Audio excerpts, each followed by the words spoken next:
What if I told you that 8-year-old Bobby has a lot of misbehaviors? He hits a lot, he has a lot of big tantrums and freakouts, doesn't listen to his parents, does destructive things.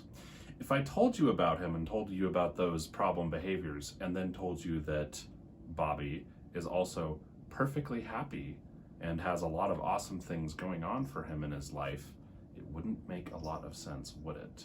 And that's because it shouldn't.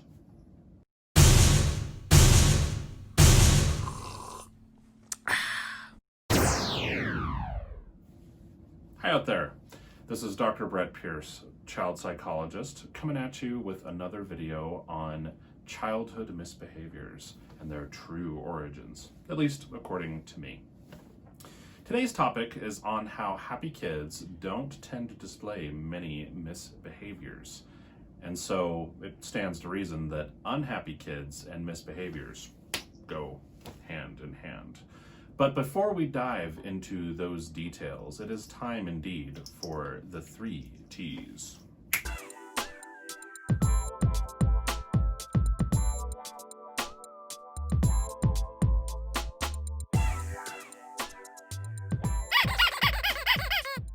All right, T number 1 is, of course, the drink tea. And today I am drinking some Tibetan raspberry black tea. It's delicious. I get it at my local Spoons and Spice in bulk. It's pretty awesome. And I've got my my highly mature and professional SpongeBob SquarePants mug. Found this at a thrift store. Love it. Tea number 2 is the toy.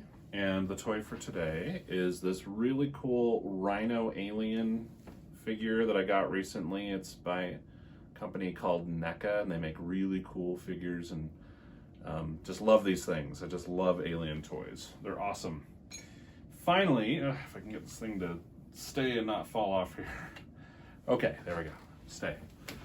Finally, T number 3 is the talk. And we're talking today about happy kids, or at least unhappy kids, I guess, and misbehaviors.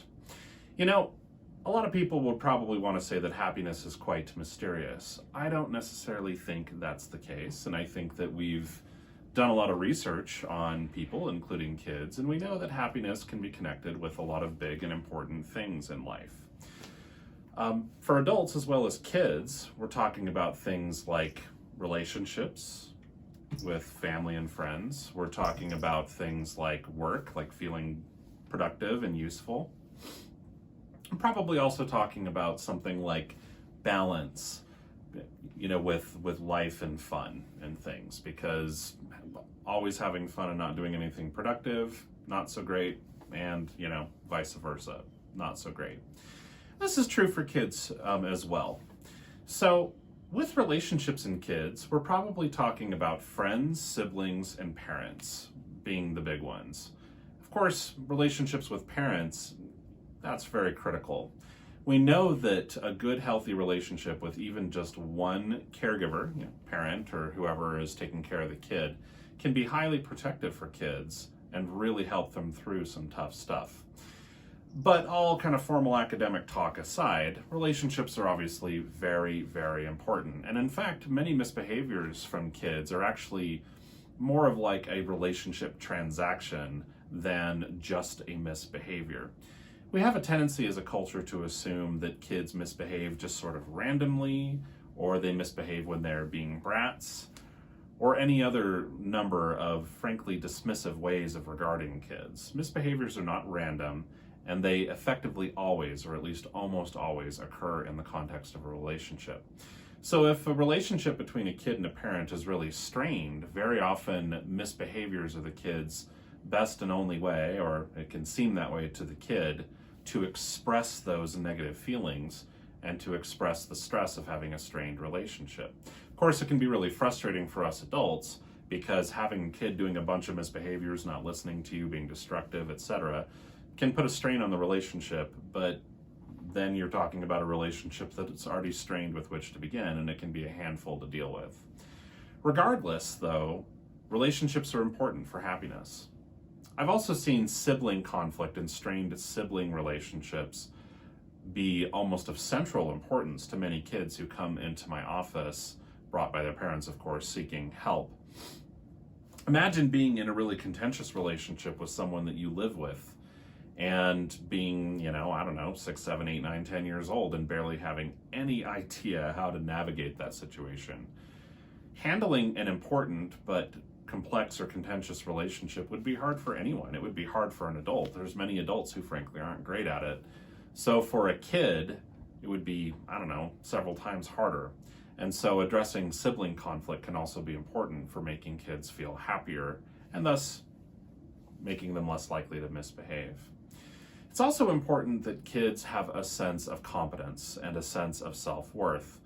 This can look one of many different ways, and a lot of it just depends on the kid. It can be being good at school, being good at certain play activities, being good at sports, being good at certain hobbies, being smart, what have you, being good at taking care of other people. Some people have personalities that are really oriented towards others. There's nothing right or wrong about that.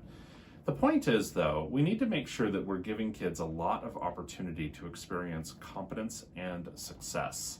It's especially important that we think about that regarding their relationship with us and how much we're showing, frankly, pleasure and pride in kids. When kids are struggling a lot with misbehaviors, though, it can be very easy for us to get locked into patterns with kids, unhelpful patterns, frankly, where we don't show a lot of, pride or being happy with kids' behavior because kids' behavior is not great. And then kid goes, okay, well, I can't please you anyway, even though I really want to, because almost every single kid on planet Earth wants to please parents. So we get kind of stuck and we just kind of go back and forth. And so it's good for us to really think about, all right, what are some ways that I can help this kid feel some success with their behavior? But beyond the kind of what I like to call the misbehavior dance and getting out of it, it is just good if your kid is struggling to think about, well, what can I do to have this kid feel proud and competent and happy with himself or herself in terms of things that he or she is good at. So finally, the next thing we're going to talk about when it comes to keeping kids happy and therefore avoiding misbehaviors is balance. In American culture, what I see a lot is that kids can become very much overbooked. We have a very achievement-oriented culture in America, and there's nothing right or wrong about that.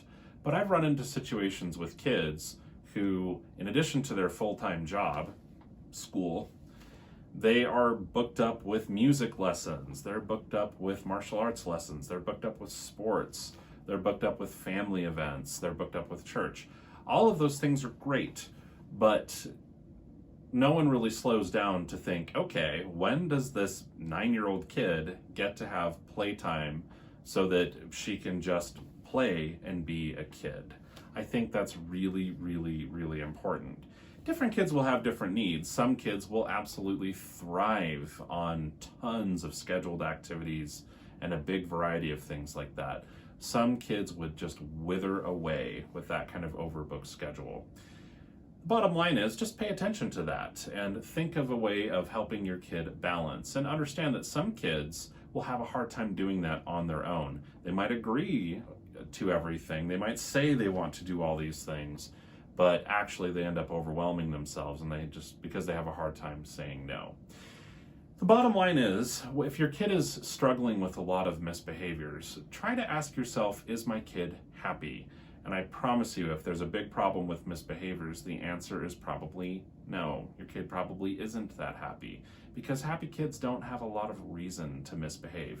Sure, they can misbehave sometimes, but they tend to benefit a lot from structure and support and guidance and discipline and things like that offered from the adults around them.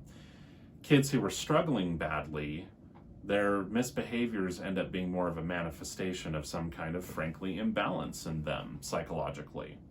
So it is good for us to focus on correcting that imbalance rather than on just managing the symptoms, which is to say, just dealing with the misbehaviors.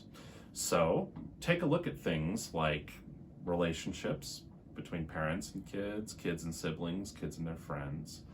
Take a look at balance in terms of scheduled and play activities and things like that. And then also make sure that your kid has the opportunity to succeed. And this needs to be, in general, they need to have things that they like, that they enjoy, that they're good at, that they're growing and learning from.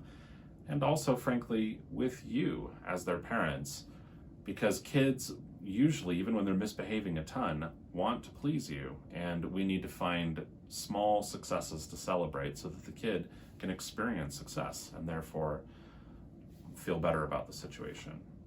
So at any rate, thank you for listening.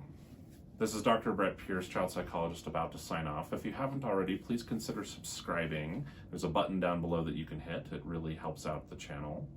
There's also a bell notification that you can smash so that you can be notified when my next video goes live. Otherwise, I guess we'll see you in the next one. Take care out there. It's almost summer.